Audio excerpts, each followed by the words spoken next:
রোগী দেখলে ওই ঘরে আর ঢুকে না। যেই নারী একটা সুই দেখলে বলে যে করুণায় মারা যেতে রাজি, সুই দিতে রাজি না, সেই মেয়ে যখন মা হয়, যারা সন্তানের বাপ হয়েছেন, সিজারে যাদের সন্তান হয়েছে, আপনারা বুঝবেন, পেট কেটে ফেলে পেট। আমি যদি আপনাদেরকে একটু বুঝাতে পারতাম, শুনেন, ভূমি হওয়া এক রকমের শান্তি, ভূমি হচ্ছে না শুধু ভূমির বাপ, মেজাজও ধরে, মনও ধরে। ভালোবাসার মানুষ আইসা যদি বলে আই লাভ ইউ, কয় আই হেট ইউ। কারণ তখন আই লাভ ইউর উত্তর দেওয়ার মতো মন মানসিকতা, ইচ্ছা। এবার আমি বলতে থাকবো, আপনারা একটু বলবেন কষ্টটা কেমন, চিন্তা করবেন। ভূমি হচ্ছে না, ভূমির ভাব, বারবার ভাব।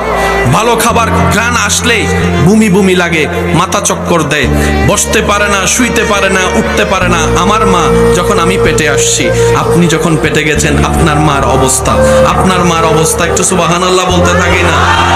আমার মার অবস্থা, শুইতে পারে না, বসতে পারে না, দাঁড়াতে পারে না, খাইতে পারে না, গ্রান নিতে পারে না।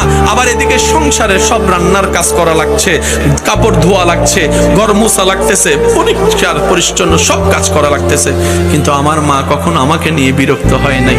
আপনার মা আপনাকে নিয়ে কখনো বিরক্ত বোধ দেখায় নাই, বিরক্ত বোধ দেখায় নাই।